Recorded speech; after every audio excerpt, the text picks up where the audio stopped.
بسم اللہ الرحمن الرحیم نحمده ونصلی علی رسولہ النبی الکریم اما بعد فاعوذ باللہ من الشیطان الرجیم بسم اللہ الرحمن الرحیم وقال الرسول یا رب ان قوم اتخذوا هذا القرآن مہجورا وقال اللہ تبارک وتعالی اعوذ باللہ من الشیطان الرجیم وَلَقَدْ يَسَّرْنَا الْقُرْآنَ لِلذِّكْرِ فَهَلْ مِن مُدَّكِرٍ وقال رسول اللہ صلی اللہ علیہ وسلم من قال فی القرآن برأیہ فَلْيَتَبَوَّأْ مَقْعَدَهُ مِنَ النَّارِ او کما قال رسول اللہ صلی اللہ علیہ وسلم۔ آج کے دور میں اسباب علم کی بہتات ہے۔ علم سیکھنا، معلومات حاصل کرنا، انفارمیشن اکٹھا کرنا، یہ اتنا آسان اور اتنی کثرت کے ساتھ ہے کہ شاید کسی زمانے میں بھی اتنا آسان اور اتنی کثرت کے ساتھ نہیں تھا۔ ہر چیز انٹرنیٹ کے اندر موجود ہے، ہر چیز لائبریریوں کے اندر موجود ہے، پڑھنے پڑھانے کا رواج بہت کثرت سے موجود ہے۔ کسی بھی چیز کو معلوم کرنا ہو، کوئی دشواری، کوئی دقت، کوئی مشکل آج کے زمانے میں پیش نہیں آتی۔ اس قدر بہتات کے باوجود، معلومات اور انفارمیشن کی اس قدر کثرت کے باوجود، دنیا کا کوئی ملک، کوئی حکومت، کوئی ادارہ کسی کو اس بات کی اجازت نہیں دیتا کہ صرف ان معلومات کو اکٹھا کر کے ڈاکٹر بن جائے اور علاج شروع کر دے۔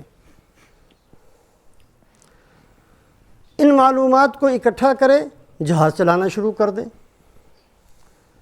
اگر کوئی آدمی بغیر سیکھے ہوئے اور بغیر کسی مستند ڈاکٹر سے ڈگری حاصل کیے بغیر اور اس کی سرپرستی میں کام کیے بغیر اگر کسی کا علاج شروع کرتا ہے، اس کو مجرم سمجھا جاتا ہے، اس کو پکڑ لیا جاتا ہے، گرفتار کر لیا جاتا ہے۔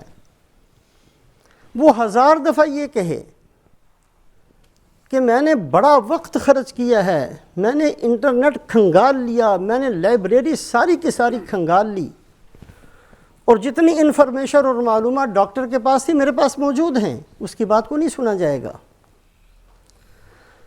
آج کے دور میں صرف یہ نہیں کہ ایک آدمی ڈاکٹر بن جائے پھر اس کو ہر علاج کی اجازت دے دی جائے، نہیں۔ آنکھ کا ڈاکٹر الگ ہوتا ہے، دانت کا الگ ہوتا ہے، دل کا الگ ہوتا ہے، سرجن الگ ہیں، میڈیسن والے ڈاکٹر الگ ہیں۔ ایک آدمی معلومات حاصل کرتا ہے، سبق لیتا ہے، سیکھتا ہے، جہاز چلانا اڑاتا ہے، پاس ہو جاتا ہے، اس کے باوجود اس کو کیپٹن نہیں بنایا جاتا بلکہ کو پائلٹ بنا دیا جاتا ہے کہ نہیں، ابھی تم نے کسی کی سرپرستی کے اندر یہ کام کرنا ہے۔ کسی بھی شعبے کو دیکھ لیا جائے، صرف انفارمیشن اور صرف معلومات کی بنیاد پر کسی کو اجازت نہیں دی جاتی کہ جب چاہو اس کام کو شروع کر دو، ہسپتال کھول لو، علاج شروع کر دو، ایک کمپنی کھول لو، انجینئرنگ کا کام شروع کر دو، نہیں کہا جاتا۔ ڈگریاں دیکھی جاتی ہیں، ایکسپیرینس دیکھا جاتا ہے، ٹریننگ دی جاتی ہے۔ بڑے دھکے کھانے کے بعد پھر اس عارضی، اس فانی دنیا کی کسی بھی عہدے پر، کسی بھی مسند پر اس بندے کو بیٹھنے کی اجازت دی جاتی ہے۔ بڑی بدقسمتی ہے آج کے دور میں ہر آدمی مفتی بنا ہوا ہے۔ وہ حق سمجھتا ہے کہ میں جب چاہوں جو چاہوں فتویٰ دے سکتا ہوں۔ ہر آدمی مفسر بنا ہوا ہے، حق سمجھتا ہے کہ میں قرآن کی تفسیر بیان کر سکتا ہوں۔ ہر آدمی محدث بنا ہوا ہے، حق سمجھتا ہے کہ میں جو چاہے بیان کر سکتا ہوں، مجھے حق ملنا چاہیے۔ اور اگر کوئی اس کو روکنے کی کوشش کرے تو کہہ دیا جاتا ہے کہ دین کسی کی اجارہ داری تھوڑی ہے۔ کوئی شک نہیں کہ دین کسی کی اجارہ داری نہیں ہے، لیکن اجارہ داری کا مطلب یہ سمجھ لینا کہ جو آدمی جو چاہے کہتا چلا جائے۔ دین کسی کی اجارہ داری نہیں ہے، اس کا مطلب تو یہ ہے کہ دین سیکھنے کی ہر ایک کو اجازت ہے۔ کسی کی باپ کی اجارہ داری نہیں ہے کہ بندہ کہے کہ کوئی سیکھ نہیں سکتا، صرف میں نے سیکھنا ہے، صرف میری اولاد نے سیکھنا ہے۔ یہ ہے اجارہ داری نہ ہونے کا مطلب۔ غریب آدمی کا بیٹا بھی دین سیکھ سکتا ہے، مالدار کو بھی حق ہے کہ اپنی اولاد کو دین سکھائے، اجنبی آدمی دین سکھائے، عربی دین سکھائے، باہر والا دین کو سکھائے، دین سیکھے، دین کی محنت کرے اور اونچے سے اونچا مقام حاصل کرے۔ یہ جتنے بڑے بڑے اللہ کے نیک بندے اور اولیاء اللہ اور ائمہ کرام ہیں، وہ سارے کوئی خاندانی بادشاہوں کی اولادیں تھوڑی تھیں۔ حضرت امام بخاری رحمۃ اللہ علیہ بچپن میں یتیم ہو جاتے ہیں، فقر و فاقہ والی زندگی ہے، اجارہ داری نہیں تھی، دین سیکھا ہے، امام بخاری بنے ہیں۔ حضرت حسن بصری رحمۃ اللہ علیہ غلام ایک باندی کے بیٹے ہیں، اجارہ داری نہیں ہے کسی کی، دین سیکھا ہے، ساری امت نے سر پر بٹھایا ہے ان کو۔ حضرت امام محمد رحمۃ اللہ علیہ غلام کے بیٹے ہیں، اجارہ داری نہیں ہے دین، لیکن دین اجارہ داری نہیں ہے یہ جملہ کہہ کر ہر للو پنجو کو مفتی بنا دینا اور ہر آدمی کو حق دے دینا اس بات کا کہ وہ جو چاہے دین کے اندر تحریف کرتا چلا جائے اور جو چاہے وہ قرآن کی تفسیر گھڑے اور بیان کرنا شروع کر دے اور جو چاہے فتویٰ گھڑے اور لوگوں کے سامنے لوگوں کے اوپر اس کو مسلط کرنا شروع کر دے۔ یہ نہیں ہے دین کی اجارہ داری، یہ غلط مفہوم سمجھا گیا۔ آج کے ترقی یافتہ دور کے اندر جبکہ معلومات سیکھنا، کسی چیز کو سیکھنا اس کی بہتات ہے، اسباب علم کی بہتات ہے، نہیں اجازت دیتا کوئی آدمی کہ آدمی خود بخود سیکھ کر کسی کا علاج شروع کر دے، آپریشن کر کے بیٹھ جائے، نہیں اس کو اجازت دی جاتی۔ کہا جائے گا کہ نہیں، تیرے اس حرکت سے کسی کی جان کو خطرہ ہے، تجھے اجازت نہیں دیں گے، تو کسی کی جان لے سکتا ہے۔ حالانکہ دنیا کے اندر ہزاروں ڈاکٹر ایسے ہوں گے جو ڈاکٹر ہونے کے باوجود جان لے چکے ہیں، اس کے باوجود بھی اس کو اجازت نہیں دی جائے گی۔ دین بہت بلند عظمت والا اللہ کی ذات سے نکلا ہوا ایک دین ہے۔ یہ وہ دین ہے جس کو اٹھانے کے لیے اللہ انبیاء علیہم الصلوات و تسلیمات کو بھیجتے ہیں، جن کے اندر صلاحیتیں سب سے زیادہ ہوتی ہیں، جن کے قلوب مقدس مطہر پاکیزہ ہوتے ہیں، ان کو اللہ معصوم پیدا کرتے ہیں، ہر طرح کی صلاحیتیں اللہ کی طرف سے ان کو دی جاتی ہیں۔ دین کوئی معمولی چیز تھوڑی ہے۔ تو بہرحال ایک تو بہت بڑی غلط فہمی آج کے دور کے اندر یہ ہو گئی سب کو کہ دین کی تفسیر بیان کرنا اور دین کی فتویٰ دینا اور حدیث کو، یہ ساری چیزیں ہر ایک جو چاہے جیسا سمجھے اس کو بیان کر دے، جس کی وجہ سے آج بہت سارا انتشار اور افتراق امت کے اندر پیدا ہے۔ اللہ ہم سب کی حفاظت فرمائے۔ قرآن پاک عربی زبان میں اترا، صحابہ فصاحت و بلاغت کے امام ہیں۔ مکہ مکرمہ کے اندر چھوٹے چھوٹے بچے عربی کے اندر اتنا عبور رکھتے تھے کہ فی البدیہہ 100 اشعار کے قصیدے پڑھ دیا کرتے بغیر بنائے ہوئے۔ ایسی بہترین فصاحت ان کی زبانوں پر تھی۔ ما فی الضمیر، جو دل کے اندر بات آتی ہے اس کو بہترین الفاظ کے اندر بیان کرنا، اتنا ملکہ تھا ان لوگوں کے اندر۔ اپنے علاوہ ساری دنیا کے انسانوں کو عجم کہتے تھے کہ گونگے ہیں۔ عرب دوسروں کو عجم کہتے تھے۔ اتنی فصاحت و بلاغت کے باوجود کتنی آیات شریفہ ایسی ہیں جن کو سمجھنے کے لیے صحابہ اکرام رضوان اللہ علیہم اجمعین نے رسول پاک علیہ الصلاۃ والسلام کی طرف رجوع کیا. عربی جانتے تھے، بہترین عربی جانتے تھے. آپ صلی اللہ علیہ وسلم نے ان آیات شریفہ کا مطلب سمجھایا. کلوا واشربوا حتى يتبين لكم الخيط الابيض من الخيط الاسود من الفجر، آیت شریفہ نازل ہوئی. سحری کے وقت کھاتے پیتے رہو یہاں تک کہ سفید دھاگا سیاہ دھاگے سے نمایاں طور پر واضح ہو جائے. حضرت عدی بن حاتم رضی اللہ تعالیٰ عنہ نے آیت شریفہ کا مطلب یہ سمجھا، ایک سفید رنگ کا دھاگا لے لیا، ایک سیاہ رنگ کا دھاگا لے لیا، سرہانے کے نیچے رکھ دیا، سحری کھاتے رہے، دونوں کو دیکھتے رہے. جب اتنی روشنی ہو گئی کہ کالا اور سفید دونوں نمایاں طور پر نظر آنے لگے، سحری بند کر دی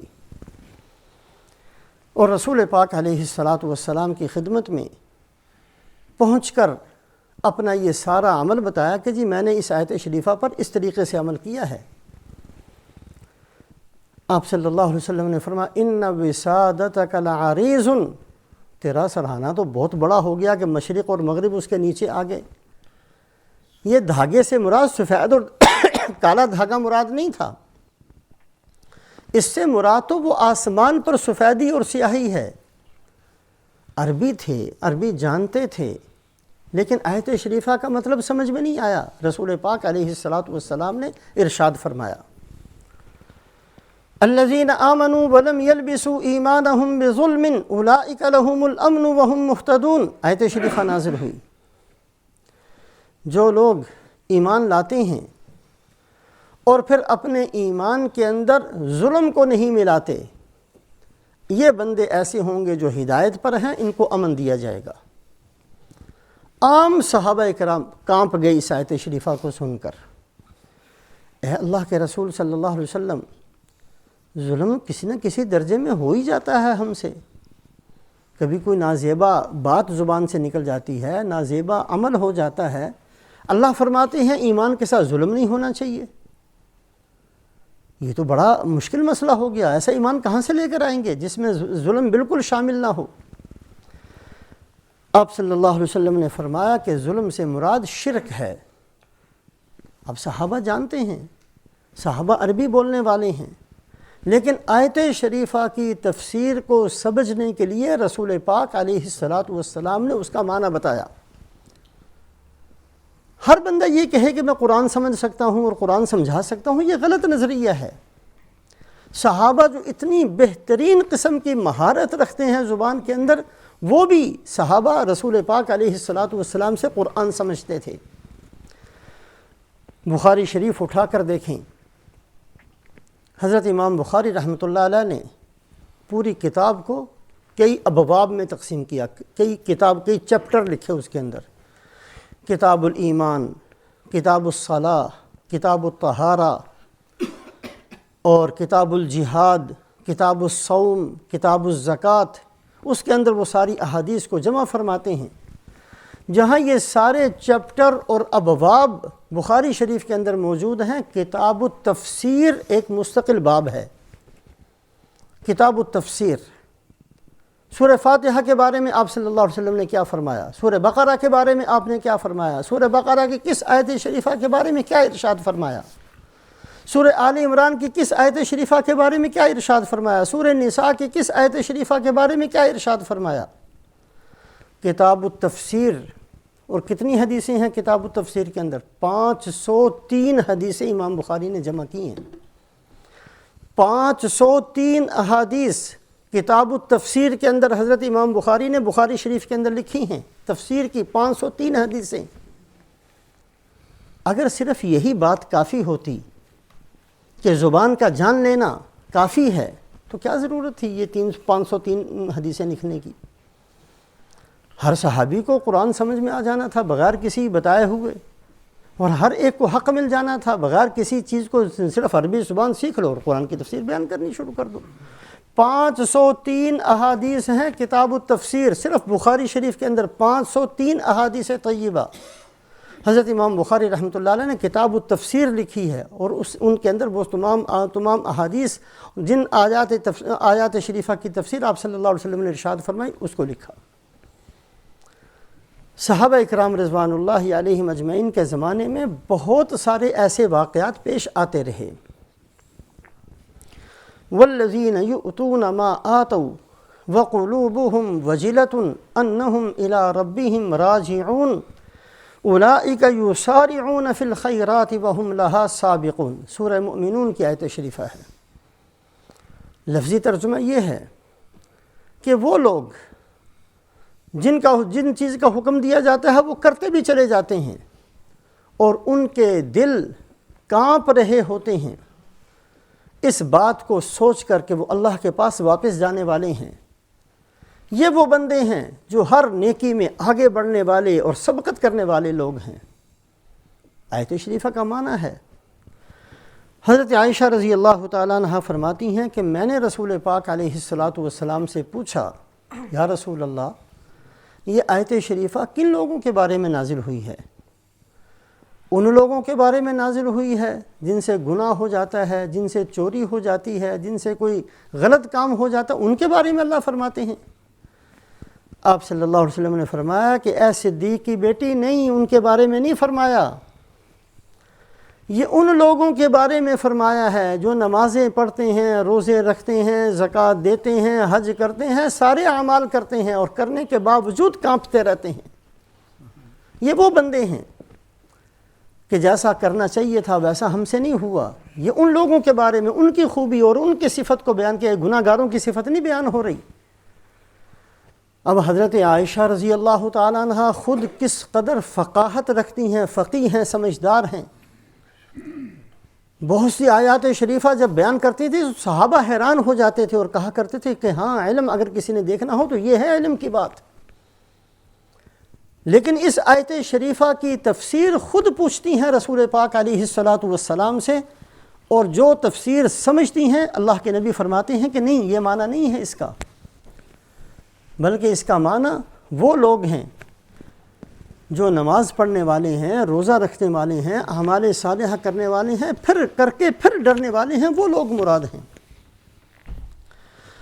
تو قرآن پاک کو سمجھنا، رسول پاک علیہ السلام پر قرآن نازل ہوا، اور آپ صلی اللہ علیہ وسلم کے کاموں میں سے اللہ نے کام ذکر فرمایا، لقد من اللہ علی المؤمنین اذ بعث فیہم رسولا من انفسہم یتلو علیہم آیاتہ ویزکیہم ویعلمہم الکتاب والحکمہ۔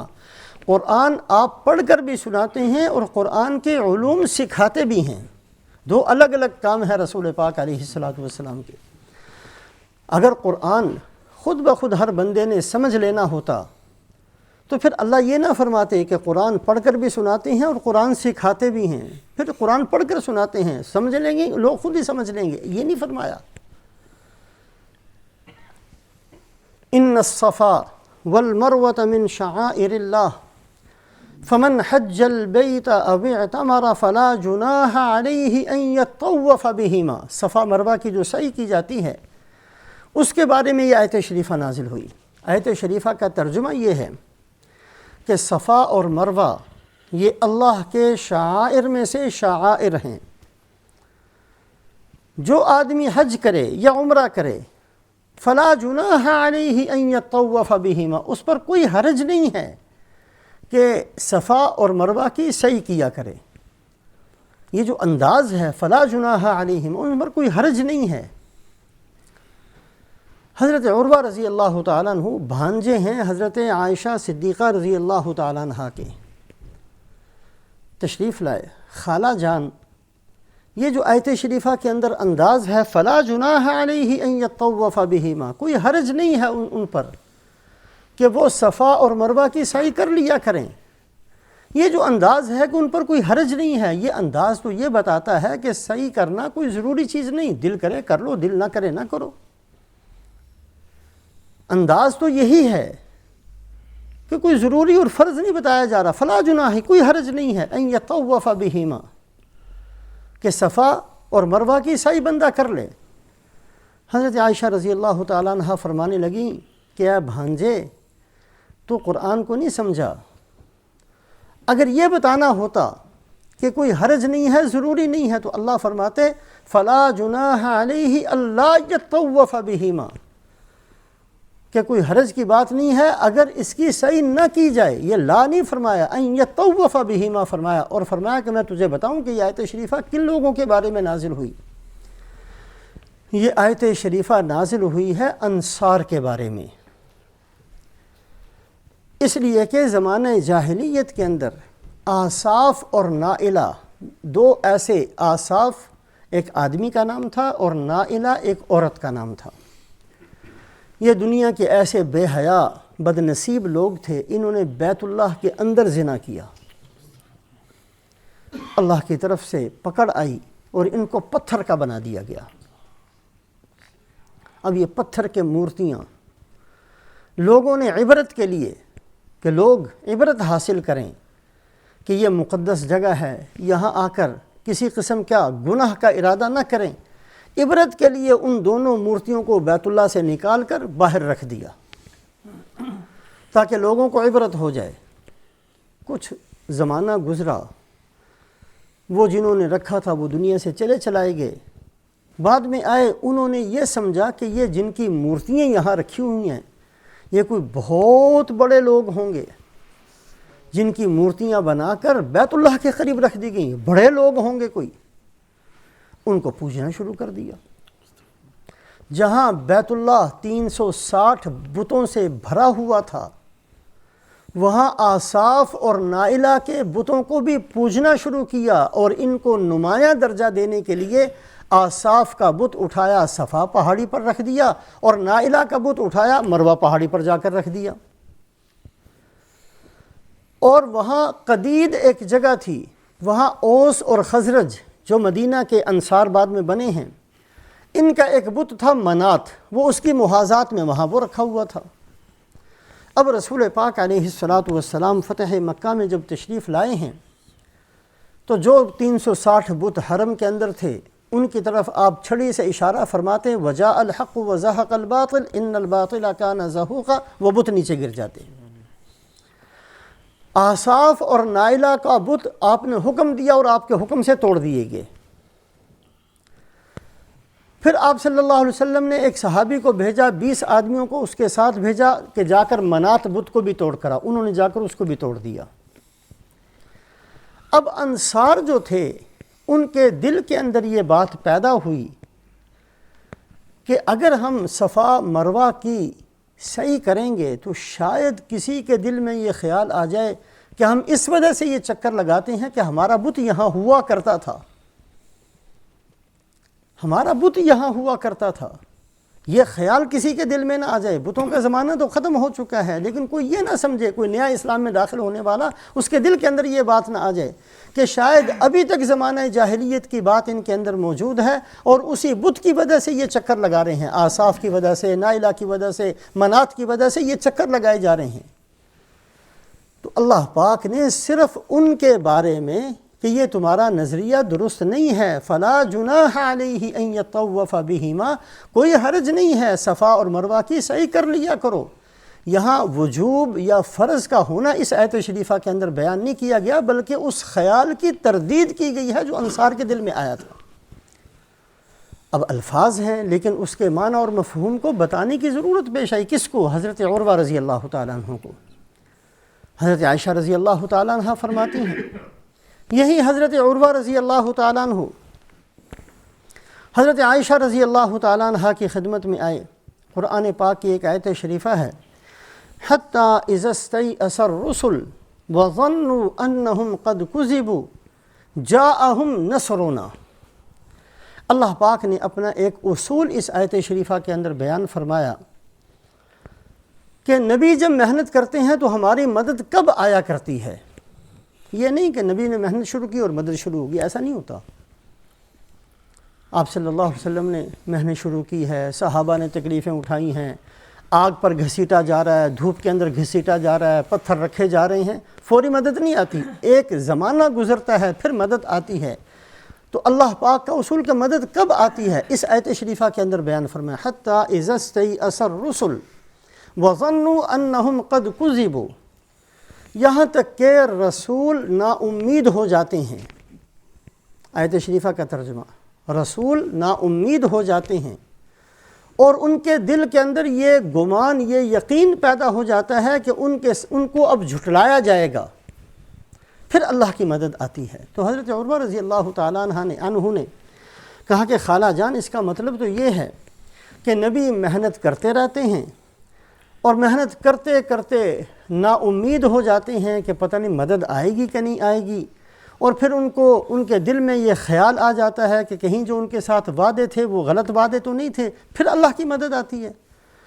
حضرت عائشہ رضی اللہ تعالیٰ عنہ نے اپنے بھانجے کے منہ پر ہاتھ رکھ دیا، او معاذ اللہ ایسی بات نہیں، تو کفر کی بات کہہ رہے ہو، حالانکہ وہ قرآن کا لفظی ترجمہ کر رہے تھے۔ معاذ اللہ حضرت عائشہ رضی اللہ تعالیٰ، او اللہ کے بندے ایسا نہ کہو، ہاتھ منہ پر رکھ دیا، چپ چپ چپ، بالکل چپ، ایسا نہ کہنا۔ خالہ جان پھر اس کا مطلب کیا ہے؟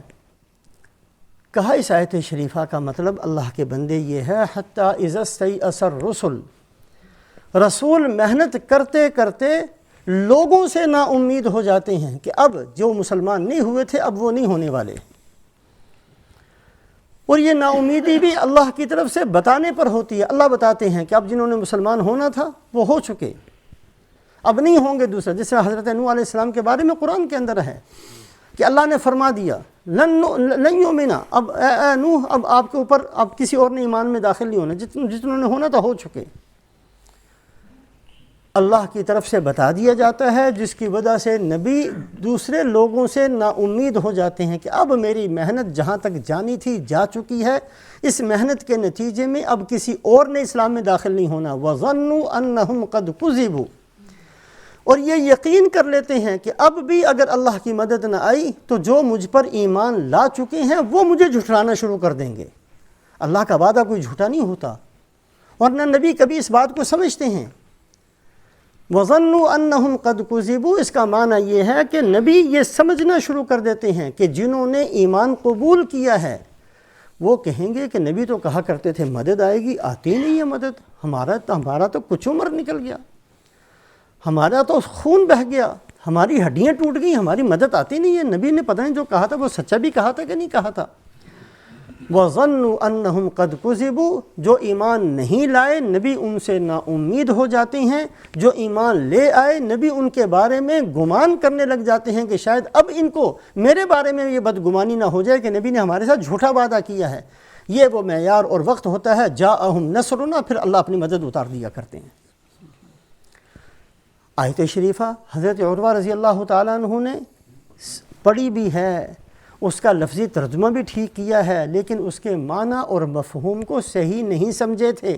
حضرت عائشہ رضی اللہ تعالیٰ عنہ نے صحیح سمجھایا۔ تو ہر بندے کو یہ حق دے دیا جائے کہ وہ تفسیر کرتا رہے تو یہ تو گمراہی پھیل جائے گی، جبکہ یہ صحابہ خیر القرون قرنی، اللہ کے نبی فرماتے ہیں میرا زمانہ سب سے بہتر زمانہ، اس کے اندر یہ سارے واقعات ہیں۔ حضرت عمر رضی اللہ تعالیٰ عنہ کے زمانے کے اندر ایک خط پہنچا حضرت عمر رضی اللہ تعالیٰ عنہ کے پاس کوفہ کے علاقے سے کہ جی یہاں ایک آدمی ہے جس آدمی نے قرآن پاک کی ایک آیت شریفہ وَلَيْسَ عَلَى الَّذِينَ جُنَاحٌ فِي مَا طَعِمُوا إِذَا مَتَّقَوْا وَآمَنُوا وَعَمِلُوا الصَّالِحَاتِ، اس آیت شریفہ کا معنی یہ بیان کرنا شروع کیا ہے کہ اگر کوئی آدمی ایمان اور اعمال صالحہ اختیار کرنے والا ہو، ایمان بھی اس کا پکا ہے، اعمال صالحہ بھی اس کے ٹھیک ہیں، اگر وہ شراب پی لے تو کوئی حرج کی بات نہیں۔ یہ آیت شریفہ کا معنی یہ بندہ بیان کرتا ہے۔ خط لکھنے والے نے لکھا کہ یہ تو ہم نے کہیں نہیں سنا، یہ آیت شریفہ تو ہم نے پڑھی ہے، صحابہ سے سنی ہے، کسی نے یہ معنی بیان نہیں کیا۔ یہ کوفہ کے اندر ایک عجیب قسم کا بندہ پیدا ہوا ہے جس نے یہ معنی شروع کر دیا بیان کرنا، لیس علی الذین آمنوا وعملوا الصالحات جناح فیما طعموا، کہ جو ایمان اور اعمال صالحہ والے اگر شراب پی لیں تو کوئی حرج نہیں۔ حضرت عمر رضی اللہ تعالیٰ عنہ نے فرمایا فوراً اس کو پکڑ کر اس کا معنی صحیح اس کو بتاؤ، اگر وہ باز نہ آئے تو اس کو اندر کر دو، گرفتار کرو، اس کو جیل میں ڈال دو۔ اس آیت شریفہ کا معنی تو یہ ہے کہ شراب پہلے حرام نہیں تھی، حرام ہو گئی۔ اب جب حرام ہو گئی تو صحابہ کرام رضوان اللہ علیہم اجمعین میں سے کچھ لوگ آپ صلی اللہ علیہ وسلم کی خدمت میں آئے، یا رسول اللہ، ہمارے وہ بھائی جنہوں نے اسلام کو قبول کیا، جنہوں نے اعمال صالحہ کو اختیار کیا، لیکن شراب چونکہ حرام نہیں تھی وہ پیتے رہے، اور شراب حرام ہونے سے پہلے وہ دنیا سے چلے گئے، کہیں ان کی پکڑ تو نہیں ہو جائے گی؟ ان کی پکڑ تو نہیں ہو جائے گی؟ اس لیے کہ جو چیز حرام تھی وہ اللہ کے علم میں تو حرام تھی، کہ وہ کیوں شراب پیتے رہے، اس پر ان کی پکڑ تو نہیں ہوگی۔ اس پر یہ آیت شریفہ نازل ہوئی تھی کہ نہیں، جو ایمان اور اعمال صالحہ والے تھے، اگر وہ زمانہ جاہلیت میں یا حرمت خمر سے پہلے، شراب حرام ہونے سے پہلے وہ شراب پیتے رہے، اس پینے پر ان کے اوپر کوئی پکڑ نہیں۔ یہ معنی تھا، اس نے کہاں سے کہاں لگا دیا اس کو۔ تو ایک نہیں بیسیوں واقعات ایسے ملتے ہیں، ایک نہیں بیسیوں واقعات ایسے ملتے ہیں کہ صحابہ کے دور میں آیات شریفہ کے معنی اور مفہوم کے بارے میں غلط فہمیاں پیدا ہوتی رہیں، کچھ لوگ کرتے رہے۔ 72 فرقوں کے بارے میں تو ہم سنتے رہتے ہیں، اور اللہ کے نبی صلی اللہ علیہ وسلم خود فرما کر گئے تھے کہ بنی اسرائیل کے 73 فرقے بنے، میری امت کے 72 بنیں گے، بنی اسرائیل کے 72 بنے، میری امت کے 73 بنیں گے، ایک جنتی اور 72 جہنم میں جائیں گے۔ شیخ عبد القادر جیلانی رحمۃ اللہ علیہ نے وہ سارے لکھے ہیں۔ وہ یہی آیات پڑھ کر جنہوں نے گمراہی کو اختیار کیا، یہ وہی لوگ تھے سارے کے سارے۔ ایک فرقہ حروریہ، ان الحکم الا للہ، یہ قرآن پاک کی آیت ہے، ان الحکم الا للہ، یہ پڑھی اور یہ پڑھ کر صحابہ کی بہت بڑی جماعت کو کافر کہنا شروع کر دیا۔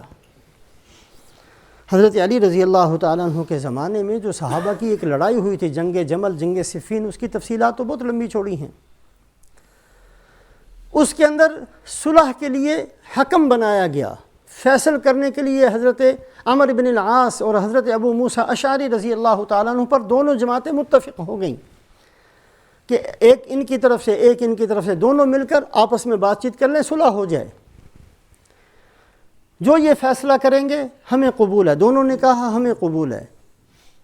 یہ ایک جماعت پیدا ہوئی معتزلہ کی، خوارج کی۔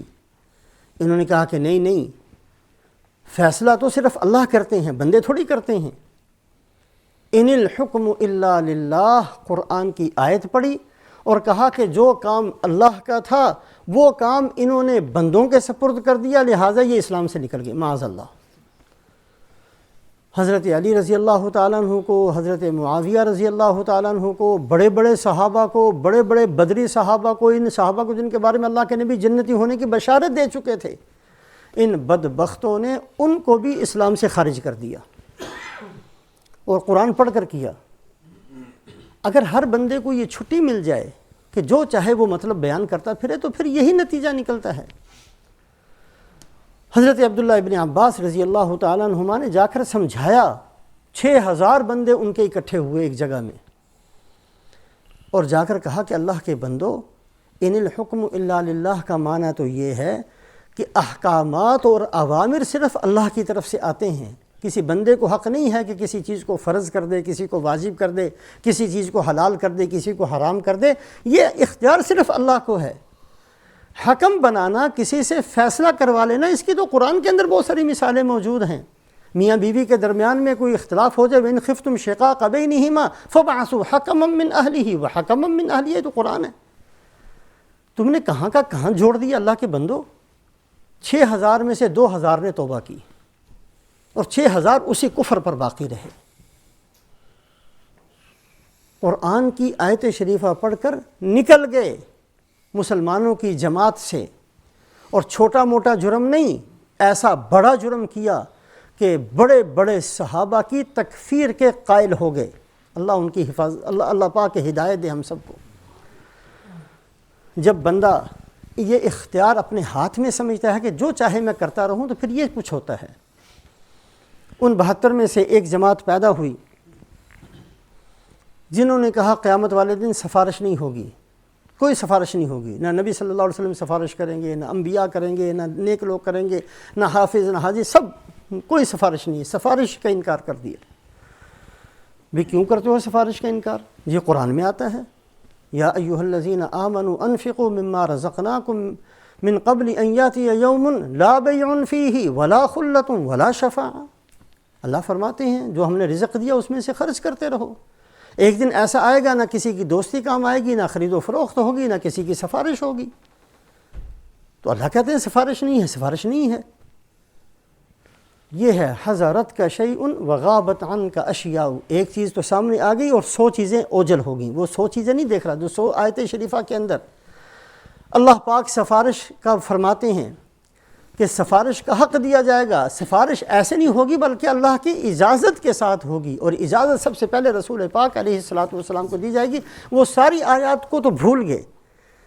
ایک آیت شریفہ جس کا معنی یہ تھا کہ قیامت والے دن یہ نہیں ہوگا کہ جیسے دنیا کے اندر ہوتا ہے، کوئی بھی بندہ کھڑا ہو کر جی میں اس کو سزا نہیں ہونے دوں گا، اپنا اثر رسوخ استعمال کر کے سزا سے بچا لے۔ قیامت والے دن یہ چیزیں نہیں ہوں گی، یہ معنی تھا یہاں، لیکن اس نے کہیں سے کہیں جوڑ دیا اور اس کا کچھ کا کچھ بنا لیا اور نکل گئے اسلام سے باہر۔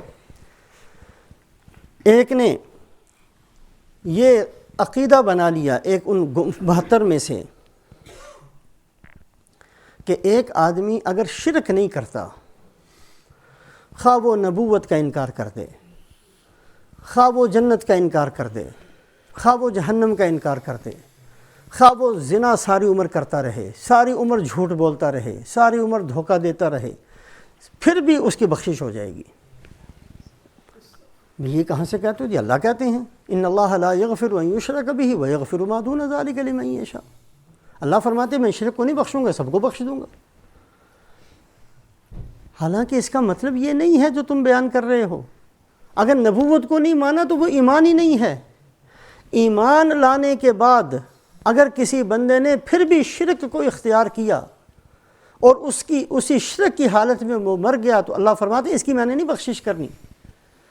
لیکن وہ ایمان ہی نہیں ہے، نہ نبوت کو مانے، نہ جنت کو مانے، نہ جہنم کو مانے، کسی کو بھی نہ مانے، جو چاہے کرتا رہے، وہ پھر بھی جنت میں چلا جائے، یہ انہوں نے عقیدہ بنا لیا۔ ایک بدبخت فرقہ ایسا پیدا ہوا جنہوں نے کہا جی پوتی اور نواسی کے ساتھ نکاح کرنا جائز ہے۔ حرمت علیکم امہاتکم و بناتکم، اللہ نے فرمایا تمہاری مائیں حرام ہیں، تمہاری بیٹیاں حرام ہیں، یہاں پوتی اور نواسی کا ذکر ہی نہیں ہے۔ حالانکہ جو بیٹی ہے تو بیٹی کی بیٹی بھی بیٹی ہے، جو بیٹا ایسے ہی جو ماں ہے تو ماں کی ماں بھی ماں ہے، باپ کی ماں بھی ماں ہے، اس کے اندر وہ ساری داخل ہیں، لیکن انہوں نے اس کا انکار کیا۔ ایک نہیں، یہ سارے کے سارے وہ لوگ تھے جنہوں نے تفسیر اپنا حق سمجھا اور تفسیر کے اندر وہ پابندیاں قبول نہ کیں جو رسول پاک علیہ الصلاۃ والسلام نے جس طریقے سے قرآن کو سمجھایا، صحابہ نے جس طریقے سے قرآن کو سمجھایا۔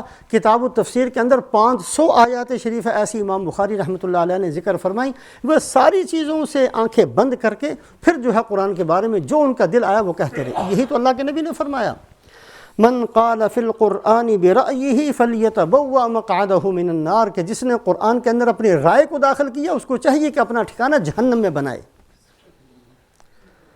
تو بہرحال قرآن پاک کی جتنی تفاسیر لکھی گئی ہیں، صحابہ فرمایا کرتے تھے تعلمنا القرآن والعلم والعمل جمیعا، کہ ہماری ترتیب یہ تھی کہ ہم قرآن بھی اور قرآن کے علوم بھی اور قرآن پر عمل بھی، تینوں چیزیں یکساں کیا کرتے تھے۔ ہمارے والی ترتیب نہیں تھی صحابہ کی۔ قرآن سیکھ لیا، پھر دوسرے طبقے نے اس کا ترجمہ سیکھ لیا، پھر عمل کرنے والے کوئی اور کہیں سے آئیں گے، عمل ہم نے نہیں کرنا۔ قرآن پڑھنا ہے شروع سے آخر تک۔ کن چیزوں سے اللہ نے روکا؟ روکتے رہے اللہ میں نے، ہم نے کون سا روکنا ہے؟ سود سے روکیں، دھوکے سے روکیں، روکتے رہیں۔ یہ ہماری ترتیب تو یہ ہے کہ دیکھیں گے کبھی عمل کرنا ہوگا تو کر لیں گے۔ صحابہ فرماتے تعلمنا القرآن والعلم والعمل جمیعا، ہماری ترتیب یہ تھی کہ ہم قرآن بھی سیکھتے تھے، اس کا علم بھی سیکھتے تھے، اس پر عمل بھی، ایک ہی وقت میں تینوں چیزیں سیکھتے تھے۔ حضرت عبداللہ ابن عباس رضی اللہ تعالیٰ عنہ نے سب سے پہلے قرآن پاک کی تفسیر کو لکھا، تفسیر ابن عباس، قرآن پاک کے الفاظ کی ساتھ ساتھ کہ اس لفظ کا کیا معنی ہے، اس کا کیا، اس کی تفسیر ابن عباس رضی اللہ تعالیٰ، یہ سب سے پہلی تفسیر ہے۔ تفسیر جلالین، علامہ جلال الدین محلی استاد ہیں، انہوں نے سورہ بقرہ سے لے کر سورہ کہف تک 15 سپارے کی تفسیر لکھی۔ پھر دوسرے 15 سپارے کی تفسیر ان کے شاگرد ہیں علامہ جلال الدین سیوطی، انہوں نے لکھی، اس کا نام ہے جلالین، یہ تفسیر لکھی گئی۔ اس کے اندر بھی قرآن پاک کو کے الفاظ جہاں کہیں مشکل ہیں اس کو آسان کر کے اس تفسیر کو لکھا گیا۔ ایک تفسیر علامہ ابن جریر رحمۃ اللہ علیہ نے لکھی 30 جلدوں کے اندر، اس کے اندر سارے اقوال کو جمع کیا، سارے اقوال جو قرآن پاک کی تفسیر کے بارے میں ہیں ان اقوال کو جمع کیا۔ مثال کے طور پر الحمدللہ رب العالمین، تمام تعریفیں اس اللہ کے لیے ہیں جو جہانوں کا پالنے والا ہے۔ جہانوں سے کتنے جہان مراد ہیں، کون سے جہان مراد ہیں؟ اس کے اندر بہت سارے اقوال ہیں۔ کسی صحابی کا قول ہے کہ جہان 40 ہیں، کسی کا قول ہے کہ جہان 80 ہیں، کسی کا قول ہے کہ 1000 ہیں، اور آج کل کی سائنس کے مطابق تو پتہ نہیں کہکشائیں کتنے کروڑ ہیں اور کتنے کروڑ جہان ہیں۔ وہ سب کے سب اقوال، اس طرح کے جتنے بھی صحابہ کے تابعین کے تھے، وہ سارے اقوال، ہر آیت شریفہ کے اندر جتنے اقوال تھے، علامہ ابن جریر رحمۃ اللہ علیہ نے 30 جلدیں لکھی اور اقوال کو جمع کیا۔ علامہ ابن کثیر رحمۃ اللہ علیہ نے تفسیر لکھی اور 4 جلدوں کے اندر یہ تفسیر تھی۔ انہوں نے ان روایات کو جمع کیا جو قرآن پاک کی تفسیر کے اندر احادیث اور روایات آتی ہیں، انہوں نے اس کا اہتمام کیا کہ ان سب کو جمع کیا جائے، علامہ ابن کثیر رحمۃ اللہ علیہ نے۔ علامہ قرطبی رحمۃ اللہ علیہ، اندلس کے اندر، اسپین کی جو جگہ ہے، کسی زمانے میں علم کا مرکز تھی، علامہ قرطبی رحمۃ اللہ علیہ نے 12 جلدوں کے اندر تفسیر قرطبی لکھی، اور اس کے اندر جو قرآن سے مسائل مستنبط ہوتے ہیں، وضو کے، نماز کے، روزے کے، حج کے، زکوٰۃ کے، نکاح کے، طلاق کے اور دودھ پلانے کے، یہ جتنے احکامات ہیں، لینے کے، دینے کے، وہ سارے احکامات کو فقہی طور پر جو ثابت ہوتے ہیں، وہ اس تفسیر کے اندر فقہی مسائل کا استنباط کیا۔ علامہ قرطبی رحمۃ اللہ علیہ نے 12 جلدوں کے اندر تفسیر قرطبی لکھی۔ علامہ جلال الدین سیوطی رحمۃ اللہ علیہ نے تفسیر الدر المنصور لکھی۔ امام فخر الدین رازی رحمۃ اللہ علیہ نے، یہ 7ویں صدی کے اندر ہیں، انہوں نے 8 جلدوں کے اندر تفسیر کبیر لکھی۔ انہوں نے اس بات کا اہتمام کیا کہ اس زمانے کے اندر جتنے باطل فرقے تھے، قرآن کے ذریعے سے ان پر رد کیا، ان کے نظریات پر، ان کے اقوال پر تردید کے طور پر قرآن پاک کی آیات شریفہ سے ان کو ثابت کیا۔ ایک ضرورت تھی، اس کے حساب سے انہوں نے تفسیر کبیر لکھی، علامہ فخر الدین رازی رحمۃ اللہ علیہ نے۔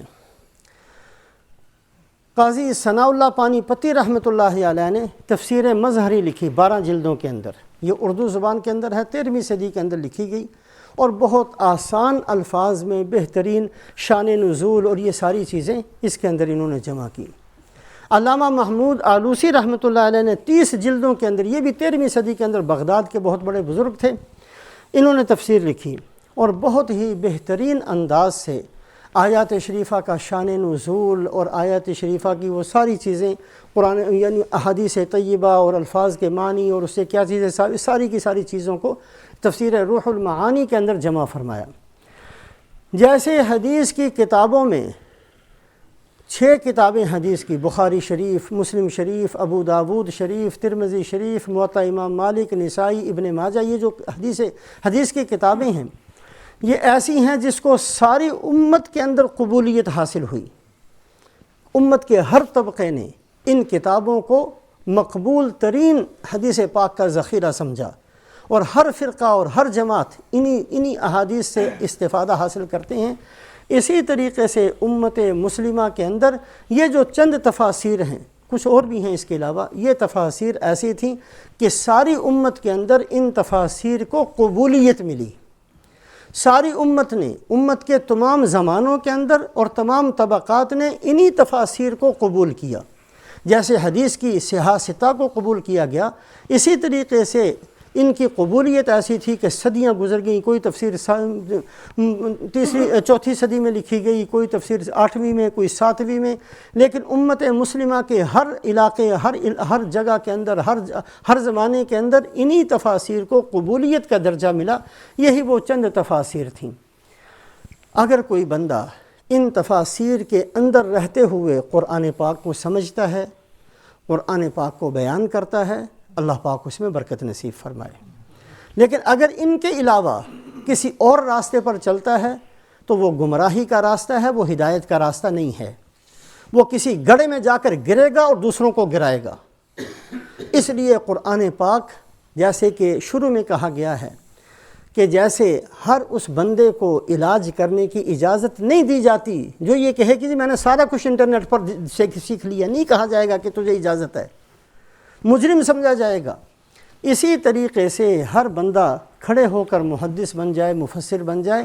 یہ ہماری بدقسمتی ہے کہ امت کے اندر چونکہ ایسا نظام نہیں ہے کہ کسی کو روکا جا سکے، اس لیے ہر بندہ مفتی ہے، ہر بندہ محدث ہے، ہر بندہ مفسر ہے، خواہ اس کی زندگی ٹھیک ہے یا نہیں ہے۔ آج تو معیار ہی کچھ نہیں رہا، آج تو معیار ظاہری شکل و صورت بھی نہیں رہی، ورنہ کسی زمانے کے اندر تو معیار بہت اونچا تھا۔ امام بخاری رحمۃ اللہ علیہ 1 مہینے کا سفر کر کے پہنچے، ایک حدیث جو پہلے سے معلوم تھی، کسی نے کہا کہ وہاں آپ جائیں گے تو اس کے اور آپ صلی اللہ علیہ وسلم کے درمیان میں ایک واسطہ کم ہے، اپنی سند کو چھوٹا کرنے کے لیے مہینے کا سفر کیا۔ وہاں پہنچے تو وہ اپنی جھولی کے اندر ایسے کر کے اپنے گھوڑے کو بلا رہے تھے۔ گھوڑا قریب آ گیا یہ سمجھ کر کے کچھ کھانے کے لیے ہے، جب قریب آ گیا اس کو پکڑ لیا، جھولی کو چھوڑ دیا، کہا آپ کی جھولی میں کچھ نہیں تھا، کہا کچھ نہیں تھا، صرف گھوڑے کو بلانے کے لیے میں نے یہ کیا۔ وہیں سے واپس چلے گئے کہ جو جانور کے ساتھ یہ معاملہ کر سکتا ہے اس کا کیا اعتبار ہے؟ میں نے آپ سے حدیث نہیں سیکھنی۔ معیار تھا کہ جس سے دین سیکھنا ہے اس کا کوئی معیار ہونا چاہیے، اس کی کوئی ظاہری شکل ہو، کوئی صورت ہو، کوئی تقویٰ ہو، کوئی طہارت ہو، کوئی نماز روزے کا پابند ہو، کچھ تو دیکھا جائے۔ بدقسمتی سے آج تو کچھ بھی نہیں ہے، آج تو ہر آدمی کو اجازت بھی ہے اور ہر آدمی اس کا کچھ بھی معیار ہمارے پاس نہیں ہے۔ بہرحال راستہ وہی ہے جو اللہ کے نبی صلی اللہ علیہ وسلم نے بتایا۔ قرآن سمجھنا ہو تو حدیث سمجھنا ضروری ہے، احادیث کو سمجھنا ہو تو صحابہ کی زندگی ضروری ہے، صحابہ کی زندگی کو سمجھنا ہو تو وہ اسی سلسلہ اور اسی طریقے کے ساتھ نیچے تک اور قیامت تک جانا ضروری ہے۔ جس طریقے سے دین ہم تک پہنچا اس سے دائیں بائیں ہوں گے تو بندہ کہیں نہ کہیں جا کر بھٹک جائے گا، گمراہ ہو جائے گا، اس کے علاوہ کچھ نہیں ہوگا۔ اللہ پاک ہم سب کو عمل کی توفیق نصیب فرمائے۔ قرآن پاک کی جو بہت ہی ناقص قسم کی تفسیر 12-13 سال میں مکمل ہوئی ہے، میں نے اس کے دوران میں تفسیر مظہری اور تفسیر روح المعانی کا بہت گہرائی کے ساتھ ہر جو یہاں پڑھا جاتا تھا اس کا جتنا مجھ سے ہوتا تھا، روح المعانی اور تفسیر مظہری، ان دونوں تفسیروں کو اچھی طرح دیکھ کر میں نے کبھی کوئی بات اپنی طرف سے کرنے کی کوشش نہیں کی۔ بہرحال جو کچھ بھی ہوا ہے یہ آپ حضرات کی دعاؤں سے، اللہ کے فضل سے، اور میرے جتنے استاد ہیں اللہ پاک ان کو لمبی عمر دے، ان کو صحت دے۔ الحمدللہ اللہ کا احسان ہے، آج بھی ان کا تقویٰ، ان کی طہارت، ان کی بزرگی ایک بہت بڑی جماعت تسلیم کرتی ہے۔ میرے استادوں میں سے حضرت مولانا احسان صاحب ہیں، بہت بڑی تحقیق اللہ پاک نے ان کو دی ہے۔ میرے استادوں میں سے مولانا جمشید صاحب ہیں، مولانا نذر الرحمن صاحب ہیں، اللہ ان کی عمروں میں برکت دے۔ مولانا ظاہر شاہ صاحب تھے، وہ انتقال فرما چکے، اللہ ان کو جنت الفردوس نصیب فرمائے۔ مولانا عبداللہ صاحب تھے جن سے بخاری شریف پڑھی، بہت ہی اللہ والے تھے، ان کے زہد اور تقوی کو لوگ جانتے تھے۔ علامہ غلام رسول صاحب تھے، 3 مہینے کے اندر جیل میں جا کر قرآن کو حفظ کیا تھا، بہت بڑا اللہ پاک نے ان کو تقویٰ طہارت دیا تھا۔ اور مولانا مختار صاحب تھے، یہ وہ میرے اساتذہ تھے۔ ان حضرات کی محنتیں جو انہوں نے مجھے سکھایا اس کو انہی کی اقوال کے اندر رہنے کی کوشش کی۔ بہرحال اگر کوئی غلط بات ہے تو وہ صرف میری طرف سے ہے، اگر اچھی بات ہے تو آپ حضرات کی دعاؤں کی برکت سے، اللہ کے فضل سے اور میرے استادوں کی برکت سے ہے۔ اللہ پاک ہم سب کو دین پر چلنے کی، عمل کرنے کی اور آگے بڑھنے کی اور ترقی کرنے کی توفیق نصیب فرمائے، اعمال کی توفیق ہمیں نصیب فرمائے، نماز روزے کے اندر ترقی کرنے کی توفیق نصیب فرمائے، اخلاقیات کے اندر، اعمال کے اندر اپنے آپ کو آگے بڑھانے کی ہمیں توفیق نصیب فرمائے۔ زندگی بہت مختصر سی رہ گئی ہے، زیادہ گزر چکی ہے، بڑھاپا آ چکا ہے۔ آپ حضرات سے بھی دعاؤں کی درخواست ہے کہ اللہ پاک ہم سب کو جتنی زندگی باقی ہے اس کے اندر ہمیں گمراہی سے اور پھسلنے سے اور صلحاء کے طریقے کو چھوڑنے سے، ان ساری چیزوں سے اللہ ہماری حفاظت فرمائے۔ اللہ ہمارا ہاتھ پکڑ کر رکھیں، ہمیں ہدایت پر رکھیں، ہماری حفاظت فرمائیں، ہم سب کو دین پر چلنے کی توفیق نصیب فرمائیں، ہمیں تقویٰ نصیب فرمائیں، طہارت، بزرگی، یہ ساری چیزیں جو اللہ کی نعمتوں میں سے نعمتیں ہیں، اللہ اپنے فضل و کرم سے اللہ ہم سب کے ساتھ یہ بہترین معاملہ فرمائے۔ یہ ایک طریقہ جو قرآن پاک کی تفسیر تو الحمدللہ مکمل ہو گئی ہے۔ اب انشاءاللہ ارادہ ہے کہ بعض مضامین جو بہت اہم ہیں، مثلاً قرآن پاک کی جو دعائیں ہیں، قرآنی دعائیں، ان کے بارے میں تھوڑی سی وضاحت ضروری ہے۔ انبیاء علیہم الصلوات و تسلیمات 1,24,000 ہیں، 25 انبیاء کا ذکر قرآن میں ہے، ان کی زندگیوں کے بارے میں معلومات بہت ضروری ہے۔ ایمانیات بہت زیادہ اہم ہیں، ایمان کی صفات کیا ہیں، اللہ پاک یا ایھا الذین آمنوا کہہ کر کیا کیا حکم دیتے ہیں، اور ایک ایمان والے کی زندگی کیسی ہونی چاہیے، قرآن نے کس انداز سے بیان کیا ہے، یہ ایک لمبا مضمون ہے۔ ان مضامین کو انشاءاللہ بیان کیا جائے گا۔ نفاق کی کون سی بری عادات ہیں تاکہ ہم اس سے اپنے آپ کو بچا سکیں، ان کو انشاءاللہ بیان کیا جائے گا۔ تو ایسے مضامین کے اعتبار سے انشاءاللہ یہ درس چلتا رہے گا، اور یہ گزشتہ درس کے اندر 4-5 سبق یہ ذاکر کے رہ گئے تھے، انشاءاللہ ان کو بھی پورا کیا جائے گا۔ آپ حضرات سے دعاؤں کی درخواست ہے، اور جیسا کہ اعلان کیا گیا تھا کہ اگلے ہفتے کو انشاءاللہ اس کے لیے دعا بھی ہے اور اس کے لیے انشاءاللہ آپ حضرات کی دعوت بھی ہے۔ اللہم صلی علی سیدنا و مولانا محمد وعلی آل سیدنا و مولانا محمد وبارک وسلم۔ ربنا آتنا فی الدنیا حسنۃ وفی الآخرۃ حسنۃ وقنا عذاب النار۔ ربنا تقبل منا انك انت السميع العليم وتب علينا يا مولانا انك انت التواب الرحيم، وصلى الله تعالى على خير خلقه محمد وعلى آله واصحابه وازواجه واهل بيته اجمعين برحمتك يا ارحم الراحمين۔